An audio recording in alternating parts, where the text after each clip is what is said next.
नमस्कार दोस्तों, स्वागत है आपका सिविल सर्विस इंस्टीट्यूट के इस यूट्यूब चैनल में। अर्थशास्त्र के कुछ महत्वपूर्ण वन लाइनर क्वेश्चंस हमने लिए हैं यहाँ पे, जो कि एक तो राज्य लोक सेवा आयोग जितने भी होते हैं उनसे लिए गए हैं। यूपी ट्रिपल एससी का जो आयोग है उत्तर प्रदेश का, वहाँ से जो क्वेश्चंस आते हैं वो लिए गए हैं।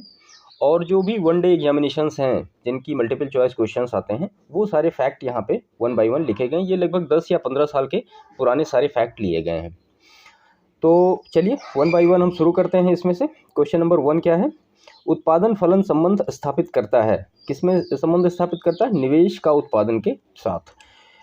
दूसरा पॉइंट है इसमें, एक फर्म का डैश उपयोग में लाए गए आगतों तथा फर्म द्वारा उत्पादित निर्गतों के मध्य का संबंध है। उस संबंध को क्या कहते हैं? उत्पादन फलन। तीसरा जो हमारा पॉइंट है वो है, ये भारतीय लिखा हुआ है, भारतीय स्टॉक बाजार का विनियमन और पर्यवेक्षण किसके द्वारा किया जाता है? तो ये किया जाता है सेबी के द्वारा। चौथा है, समाजवादी अर्थव्यवस्था में उत्पादन के सभी कारक किसके स्वामित्व और नियंत्रण में रहते हैं? तो वो राज्य के स्वामित्व और नियंत्रण में रहते हैं। पांचवा पॉइंट है, आर्थिक आयोजना एक अनिवार्य अभिलक्षण है। किसका? सामाजिक अर्थव्यवस्था का। छठा है, आईएमएफ की पूंजी किसके योगदान से बनती है? तो वो बनती है यूएन के यानी संयुक्त राष्ट्र के योगदान से बनती है। सेवंथ है, केंद्रीकृत योजनाबद्ध अर्थव्यवस्था के अंतर्गत अर्थव्यवस्था के सभी महत्वपूर्ण क्रियाकलाप हैं सरकार के। आठवां है, भारत में कितनी सीपीएसई नवरत्न कंपनियां हैं? तो ये पहले 17 थी, अभी 18 हो गई हैं। लेटेस्ट जो हमारा है वो कोल इंडिया लिमिटेड है। नाइन्थ पॉइंट है, भारतीय अर्थव्यवस्था में क्षेत्रों को सार्वजनिक तथा निजी क्षेत्र में किस आधार पर वर्गीकृत किया जाता है? तो वो उनके स्वामित्व के आधार पर वर्गीकृत किया जाता है। 10वां पॉइंट है हमारा, भारत में राष्ट्रीय आय का अनुमान सर्वप्रथम किसने लगाया था? तो वो लगाया था दादा भाई नौरोजी ने। 11वां पॉइंट है, किसने ग्रामीण निर्धनता उन्मूलन के लिए पूरा मॉडल प्रारंभ किया था? तो ये किया था एपीजे अब्दुल कलाम जी ने। 12 पॉइंट है, भारतीय आर्थिक समीक्षा प्रकाशित करता है, वित्त विभाग इसको प्रकाशित करता है। भारत में योजना आयोग का गठन किस वर्ष किया गया? तो वो किया गया 1950 में। 14 पॉइंट है हमारा, योजना अवकाश किसके बाद घोषित किया गया? तो वो तृतीय पंचवर्षीय योजना के बाद योजना अवकाश लाया गया 1 साल का। 15 पॉइंट है, गरीबी हटाने के लिए पहली बार किस योजना पर जोर दिया गया? तो वो 5वीं पंचवर्षीय योजना पर जोर दिया गया इंदिरा गांधी के टाइम में। 16 पॉइंट है, किस पंचवर्षीय योजना के समय कार्य के लिए खाद्य योजना आरंभ की गई? तो वो की गई 10वीं पंचवर्षीय योजना के समय। 17 पॉइंट है, भारत में पंचवर्षीय योजना के प्रारूप का अनुमोदन किया जाता है किसके द्वारा? राष्ट्रीय विकास परिषद के द्वारा ये अनुमोदन किया जाता है। 18 पॉइंट है, पहली पंचवर्षीय योजना का मुख्य उद्देश्य क्या था? तो मुख्य उद्देश्य उसका कृषि विकास पे था। 19 पॉइंट है, समय सीमा के से 1 वर्ष पहले किस पंचवर्षीय योजना को समाप्त कर दिया गया था? तो वो 5वीं पंचवर्षीय योजना को समाप्त कर दिया गया था। 20वां पॉइंट है, द्वितीय पंचवर्षीय योजना किस मॉडल पर आधारित थी? तो वो महाल नोबिस मॉडल पर आधारित थी द्वितीय पंचवर्षीय योजना। 21 पॉइंट है, किस पंचवर्षीय योजना में भारी उद्योग को प्राथमिकता दी गई? तो वो दूसरी पंचवर्षीय योजना को। उसके बाद है, योजना आयोग का अध्यक्ष कौन है? तो यह होता है, एक ही बात है, प्रधानमंत्री है। 23 पॉइंट है इसमें, नीति आयोग का निर्माण किस संस्था के स्थान पर किया गया है? तो ये किया गया है योजना आयोग के स्थान पर नीति आयोग का निर्माण किया गया था। अभी एमपीपीसीएस में लेटेस्ट ही क्वेश्चन पूछा गया था नीति आयोग के बारे में कि नीति आयोग के उपाध्यक्ष की नियुक्ति कौन करता है? तो नीति आयोग के उपाध्यक्ष की नियुक्ति प्राइम मिनिस्टर करता है, और नीति आयोग का जो अध्यक्ष होता है वो प्राइम मिनिस्टर खुद होता है। इसकी नियुक्ति राष्ट्रपति के द्वारा की जाती है। 24 पॉइंट है, योजना पत्रिका का प्रकाशन किसके द्वारा होता है? तो ये सूचना एवं प्रसारण मंत्रालय के द्वारा होता है। 25 पॉइंट है, कौन सा बैंक पहले इंपीरियल बैंक ऑफ इंडिया कहलाता था? तो वो आरबीआई कहलाता था। आरबीआई का गठन 1935 में हुआ और इसका राष्ट्रीयकरण 1949 में हुआ। भारत में सभी राष्ट्रीयकृत व्यापारिक बैंकों में बचत लेखों पर ब्याज दर का निर्धारण किसके द्वारा किया जाता है? तो वो किया जाता है भारतीय रिजर्व बैंक के द्वारा। इसके बाद है, मौद्रिक और उधार नीति किसके द्वारा घोषित की जाती है? तो वो आरबीआई के द्वारा घोषित की जाती है, आरबीआई। 28 पॉइंट है, भारत में केंद्रीय बैंक का कर्तव्य कौन सा बैंक निभाता है? तो जाहिर सी बात है आरबीआई करता है। 29 पॉइंट है, भारतीय रिजर्व बैंक का राष्ट्रीयकरण किस वर्ष हुआ? तो 1949 में ये राष्ट्रीयकरण हुआ और 1935 में इसका गठन हुआ था। इसका 30वां पॉइंट है, भारत में 14 प्रमुख बैंकों का राष्ट्रीयकरण किस वर्ष किया गया? तो वो 1969 के वर्ष किया गया। 31 पॉइंट, सीमांत उपभोग प्रवृत्ति रहती है 0 से 1 के बीच में। श्रम विभाजन की धारणा का समर्थन किसने किया था? तो स्मिथ ने किया था, एडम स्मिथ जिसको कहते हैं। 33 पॉइंट है, निजी आधारित संरचना के निर्माण में रुचि नहीं लेते। इसका कारण क्या है? इसका प्रतिफल प्राप्त होने में बहुत अधिक समय लगता है।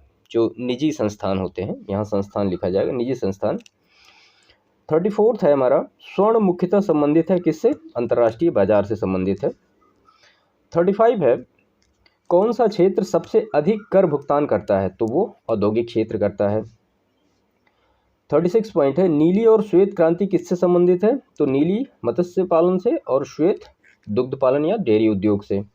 37 है, स्वर्णिम क्रांति किससे संबंधित है? उद्यान कृषि और मधुमक्खी पालन से। 38 है हमारा, अर्थशास्त्र में संतुलन का अर्थ क्या है? संतुलन का अर्थ होता है मतलब बराबर शेष। SEZ का पूरा रूप क्या है? Special economic zone. 2002 में इसको शुरू किया गया था। 40 है हमारा, एक सूचना प्रौद्योगिकी विशेष आर्थिक क्षेत्र नेक्स्ट जोन स्थापित किया जा रहा है। कहाँ पे किया जा रहा है? ये महाराष्ट्र के पनवेल में किया जा रहा है। 41 है, वस्तु के मूल्य में अधिक परिवर्तन होने पर उसकी मांग में परिवर्तन नहीं होता है, इसे कौन सी मांग कहा जाएगा? तो इसे पूर्णतः बेरोजगार मांग कहा जाएगा। 42 है हमारा, श्रमिक की उत्पादकता बढ़ने पर क्या घटित होता है? तो श्रमिक मांग जो होता है वक्र, श्रमिक मांग वक्र जो होता है दाईं ओर स्थानांतरित हो जाता है। नेक्स्ट है, मुद्रास्फीति के समय के दौरान कर की दरों में क्या होगा? तो मुद्रास्फीति के टाइम में कर की दर जो होगी वो बढ़ जाएगी। नेक्स्ट है हमारा, सीमांत लागत किसके बराबर होती है? तो सीमांत लागत मात्रा में परिवर्तन द्वारा विभाजित कुल लागत में परिवर्तन के बराबर होती है। नेक्स्ट है, मांग पैदा करने के लिए जरूरत है किसकी? आय की। आय नहीं होगा तो मांग नहीं होगी। 46 है हमारा, पैमाने के अनुसार प्रतिफल का नियम एक धारणा है। कैसी धारणा है? दीर्घ चलित उत्पादन की धारणा है। नेक्स्ट है, प्रतिफल की आंतरिक दर लाभों के वर्तमान मूल्य के लागतों के वर्तमान मूल्य के बराबर बनाती है। 46 है, वर्धमान प्रतिफल नियम का अर्थ क्या है? ह्रासमान लागत। नेक्स्ट, परिवर्ती अनुपात नियम की तीसरी स्थिति को क्या कहते हैं? ऋणात्मक प्रतिफल। नेक्स्ट है, यदि सभी निवेशों में परिवर्तन के कारण उत्पादन में समानुपाती परिवर्तन होता है तो यह किससे संबद्ध मामला बनता है? तो ये स्केल में नियत प्रतिफल का मामला बनता है। इसके बाद नेक्स्ट है हमारा, बैंकिंग की प्रवृत्तियों और प्रगति पर भारतीय रिजर्व बैंक की रिपोर्ट के अनुसार भारत में वर्ष 2008-9 के दौरान भारतीय बैंकों में गैर निष्पादन परिसंपत्तियों का प्रतिशत 2008 में कितना था? तो वो 2.3% था, जिसको हम NPA कहते हैं। ठीक है। नेक्स्ट है, आपूर्ति वक्र के साथ साथ चलने को क्या कहते हैं? आपूर्ति में विस्तार तथा संकुचन को कहते हैं। नेक्स्ट है, मांग वक्र कब अंतरित नहीं होता है? तो इसका मतलब है कि जब केवल वस्तुओं की कीमत बदलती है तब मांग वक्र अंतरित नहीं होता है। नेक्स्ट है, किस कारण आवश्यक मांग बन जाती है? तो जब क्रय की इच्छा होती है तो मांग आवश्यक बन जाती है। नेक्स्ट है, मांग एक नियम है, मांगी गई मात्रा बढ़ती है। कब बढ़ती है? जब कीमत घटेगी तो उसकी वैल्यू बढ़ जाएगी। नेक्स्ट है हमारा, कौन सा अर्थशास्त्री यह मानता था कि बेरोजगारी असंभव है और यह कि किसी भी उतार चढ़ाव का सामना करने के लिए बाजार तंत्र की एक अंतर्निर्मित नियामक प्रणाली होती है? JB सेठ। नेक्स्ट है, बाजार नियम किसने प्रस्तुत किया? तो JB सेठ ने प्रस्तुत किया है। नेक्स्ट है, श्रम की मांग को क्या कहते हैं? तो इसको कहते हैं व्युत्पन्न मांग। नेक्स्ट है हमारा, किसी वस्तु के मांग वक्र के अनुसार गतिशीलता किसमें आय परिवर्तन के कारण होती है? तो ये होती है उपभोक्ताओं की आय में परिवर्तन आने के कारण होती है। नेक्स्ट है, वे वस्तुएं जिनके मांग उपभोक्ता की आय के विपरीत दिशा में बढ़ती हैं क्या कहलाती हैं? तो वो कहलाती हैं निम्न स्तरीय वस्तुएं।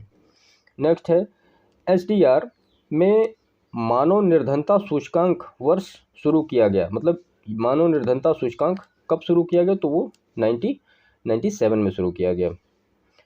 नेक्स्ट है हमारा, स्वरूप से अप्रत्यक्ष कर होते हैं क्रम वर्धमान। नेक्स्ट है हमारा, कर को प्रतिगामी तब कहा जाता है जब उसका भार अमीरों की तुलना में गरीबों पर बहुत अधिक पड़ता है तो उसको प्रतिगामी कहते हैं। नेक्स्ट है, देशों के समूह के साथ व्यापार करार करने की औपचारिक पद्धति को क्या कहा जाता है? तो वो ट्रेडिंग ब्लॉक कहा जाता है। नेक्स्ट है, किस लागत का संबंध न्यूनतम लागत से होता है? तो उसको परिवर्ती लागत के होता है।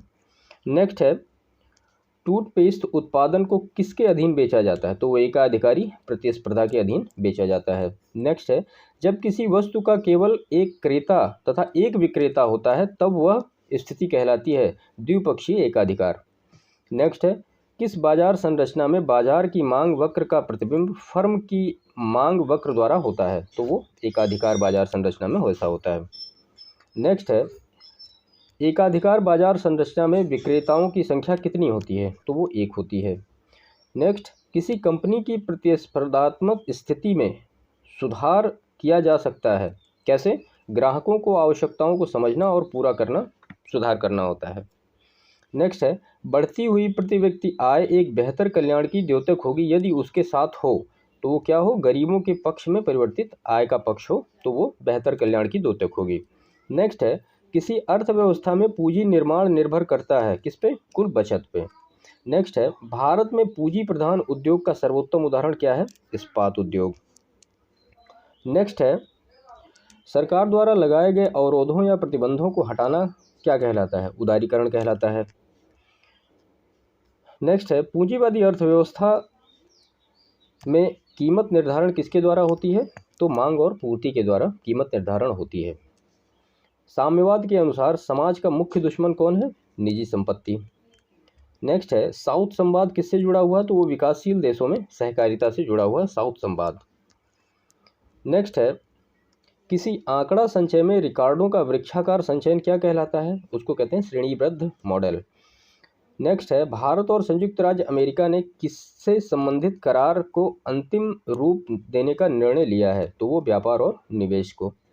नेक्स्ट है, उपभोग की औसत प्रवृत्ति को किस रूप में परिभाषित किया जाता है? तो वो कुल उपभोग प्लस कुल आय के रूप में परिभाषित किया जाता है।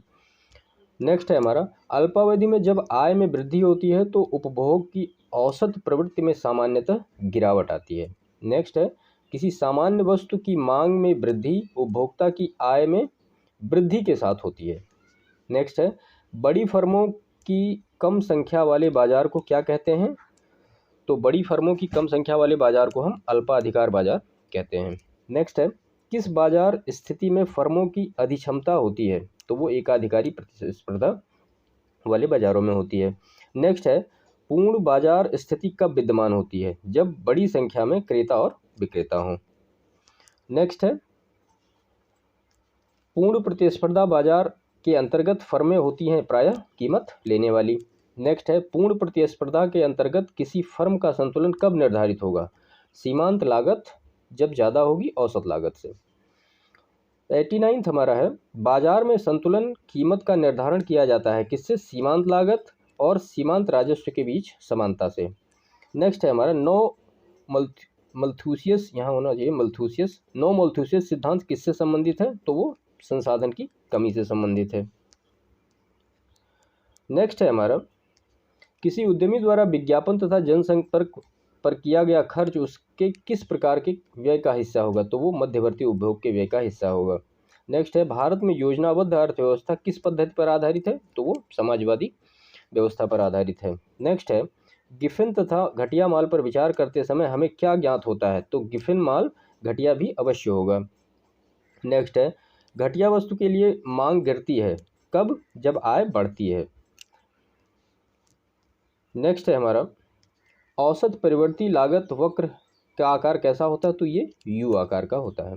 नेक्स्ट है, किस नियम में ये कहा गया कि लगातार स्वाद एवं वरीयताओं के साथ साथ जैसे जैसे आय बढ़ती है भोज्य पदार्थों पर खर्च आय का अनुपात कम होता जाता है? ये एंजल का नियम है।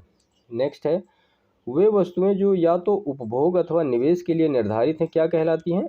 अंत्य वस्तुएं कहलाती हैं वो। नेक्स्ट है, अत्यधिक मंदी किस काल में आई थी? तो वो 1929 से लेके 1934 के टाइम में आई थी। नेक्स्ट है, भारत के भुगतान संतुलन को किसके द्वारा ठीक किया जा सकता है? तो वो मुद्रा अवमूल्यन, प्रबल निर्यात संवर्धन और आयात प्रतिस्थापन के द्वारा ठीक किया जा सकता है। 100वां है हमारा, मुद्रा का अवमूल्यन का परिणाम क्या होता है? निर्यात में वृद्धि और भुगतान संतुलन में सुधार। तो ये 100 क्वेश्चन थे। इसके बाद भी मतलब इसके लगभग 2-3 पार्ट बनेंगे, जिससे आपको लगभग काफ़ी क्वेश्चन वहाँ पे मिल जाया करेंगे। ठीक है, तो इस वीडियो को यहीं समाप्त करते हैं। इसका जो दूसरा पार्ट होगा वो नेक्स्ट वीडियो में हम करते हैं। वो भी 100 क्वेश्चन के होंगे, लगभग 2-3 पार्ट इकोनॉमी के आएंगे, जिससे कि अगर आप इनको देख लीजिए तो आपके एटलीस्ट 70-80% क्वेश्चन किसी भी एग्जामिनेशन में जो वनडे एग्जामिनेशन होते हैं वहाँ पे सॉल्व आउट हो जाए। तो वीडियो को यहीं पे समाप्त करते हैं। प्लीज़ इस चैनल को लाइक करिए, शेयर करिए, सब्सक्राइब करिए। देखिए वॉच तो बहुत लोग करते हैं बट सब्सक्राइब नहीं हो पा रहा है, तो प्लीज़ कम से कम इसको सब्सक्राइब करिए। हम आपके लिए ऐसे ही ऑथेंटिक मैटर आगे भी लाते रहेंगे। ठीक है, मिलते हैं नेक्स्ट वीडियो में। धन्यवाद।